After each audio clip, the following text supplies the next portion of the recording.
know that feeling. When you're just existing in your own space, and someone decides to turn your existence into a problem. I was just trying to get a drink of water in my own dorm. I wasn't trying to start a war. But when this girl decided to shame me, gossip about me, and then get me in official trouble, she left me no choice. So I did what any reasonable, slightly petty person would do. If she had a problem with her boyfriend seeing me braless, well, I made sure he wouldn't be seeing anything in that dorm ever again. We've all been underestimated. We've all been made to feel small by someone who thinks they have power over us. And that craving for a little bit of justice, it's a powerful thing.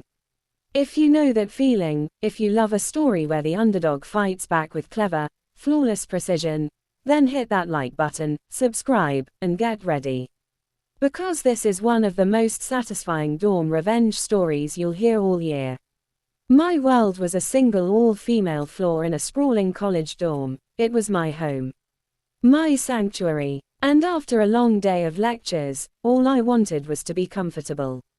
For me, that meant one simple thing. The moment I crossed the threshold into my room, the bra came off. It was a ritual. A tiny declaration of personal freedom. Now, I'm not reckless. If I was leaving the building, going to the cafeteria, the library, I'd suit up. But for a 10-second walk down the hall to the bathroom, or to refill my water bottle, no, that was my space, my comfort zone. So that night, I slipped out. Just a white tank top, some pajama shorts. The tank was fitted, but it wasn't transparent. You could maybe see the outline of things, but nothing explicit. I padded barefoot down the hall, the cool linoleum under my feet. There was a small group hanging out, a guy and a few girls, but I didn't make eye contact. I was in my own world. I filled my bottle at the fountain, the water cold and metallic tasting, and headed back to my cave. I thought nothing of it. Until the knock came. My heart did a little jump. I'm non-confrontational to my core. I opened the door to find one of the girls from the hall. Let's call her Chloe. She had that perfectly curated look of casual effortlessness that takes an hour to achieve. She gave me a tight, sympathetic smile. "Hey, so sorry to ask you this," she began, her voice dripping with faux concern. "But if you go out into the hall again, could you maybe put a bra on? My boyfriend's out there and, well, he was staring a little." So, the heat rushed to my face immediately. It was a cocktail of shame, embarrassment, and a flicker of anger. Her boyfriend was staring, so I had to change. But the shame won. My fight or flight response was set firmly to acquiesce. "Yeah," I stammered, my voice barely a whisper. "Sure. Sorry about that." I closed the door and leaned against it, my heart thumping. For the rest of the night, I was a prisoner in my own room. Every time I needed the bathroom, I'd throw on a hoodie or fumble with a bra. The comfort of my sanctuary was gone, replaced by a low-grade hum of anxiety.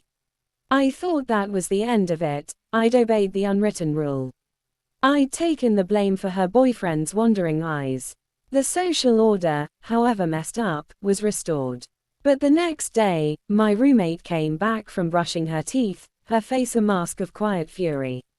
"You are not going to believe what I just heard," she said, closing our door softly. In the communal bathroom, she'd been in a stall when Chloe and her friends came in. And Chloe wasn't being the apologetic, concerned girlfriend anymore. Oh no, she was holding court. My roommate recounted the story, her voice tight with anger. According to Chloe, I wasn't just a girl getting water. I was a seductress on a mission. She said I was wearing basically nothing, that I was taking my time at the fountain, posing to push out my tits. She was acting it out, my roommate said, putting on a little performance right there by the sinks, mimicking a slow, provocative stretch. The embarrassment I'd felt curdled into something dark and cold in my stomach.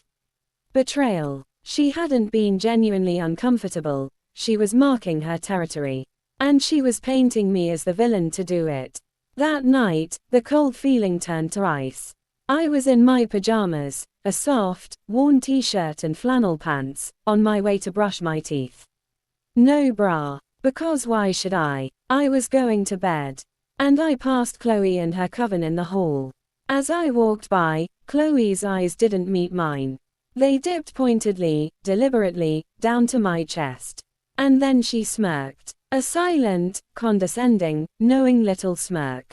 Her friends caught it, and a chorus of giggles erupted behind me, sharp and mocking, following me down the hall like a swarm of wasps. I stood in the bathroom, staring at my flushed face in the mirror.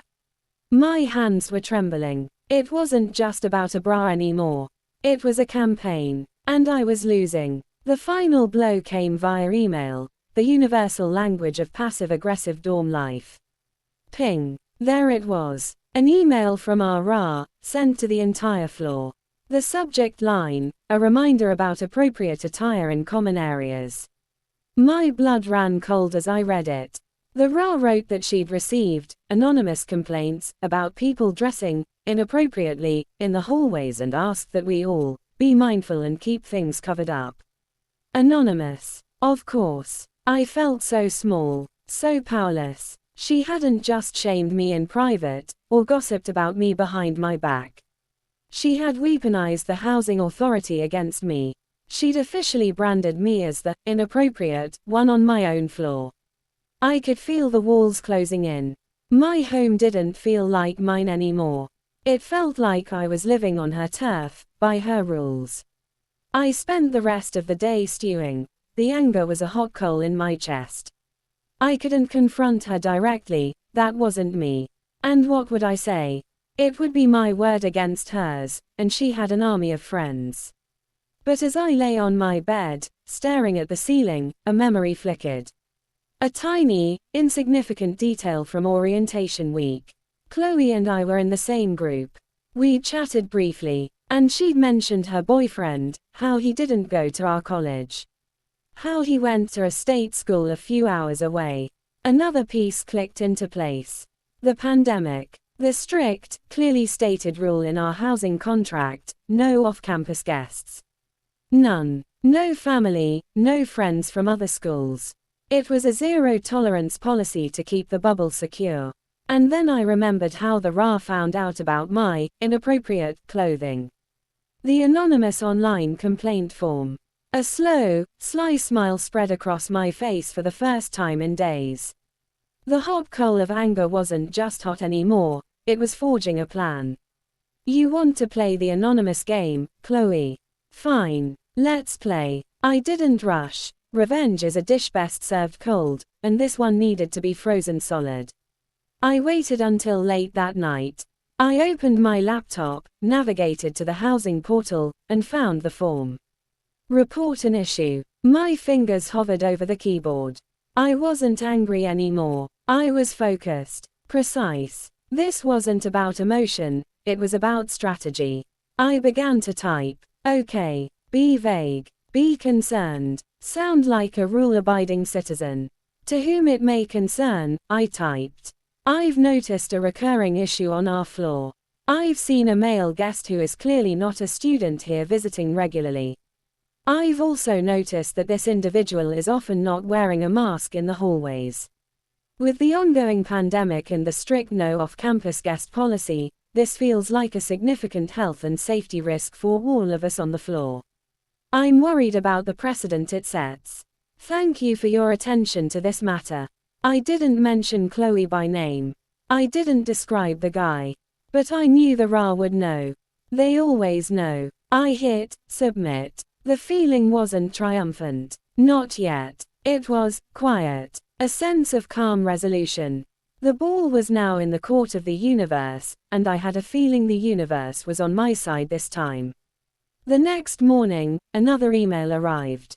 Ping. My heart leapt into my throat. I clicked it open. It was from the RA, addressed to the entire floor. The subject, enforcement of guest and mask policies. I read it, my eyes scanning the lines hungrily. It stated that due to several anonymous complaints, the RAS would be increasing patrols, and would be checking the IDs of any non-residents in the halls to ensure they are current students. They were locking it down. Effective immediately. I sat back in my chair. A slow, deep breath escaped my lungs, one I felt like I'd been holding for a week. I didn't see the confrontation. I didn't need to. My roommate later told me she saw Chloe in the hall on her phone, her face bright red, talking in a frantic hushed whisper. Probably explaining to her boyfriend why his weekend visits were now a thing of the past. I saw her a day later alone, looking sullen by the elevators. Our eyes met for a split second. There was no smirk this time.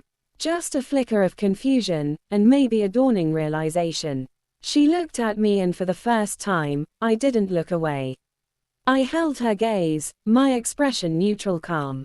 And in that silence, the entire conversation happened. You tried to shame me for my body in my home. So I had your boyfriend removed from it. The justice was so perfect, so poetically balanced, it was almost beautiful. Really, she should have been thanking me. If she was so concerned about her boyfriend seeing the vague outline of my body in the hallway, she no longer needed to worry. Problem solved. Sometimes, you don't need to scream to be heard. Sometimes, you don't need a big, dramatic confrontation to win. Justice can be quiet. It can be clever. It can be about understanding the rules of the game better than your opponent, and then playing their own hand against them. All I did was use the same system she tried to break me with. And in the end, her own pettiness built the perfect trap for herself. If this story of quiet, calculated dorm room justice gave you that satisfying chill, then do me a huge favor. Smash that like button, it really helps the channel. And I have to ask, what's the most clever, satisfying revenge you've ever witnessed or been a part of? Tell me your stories in the comments below. I read every single one.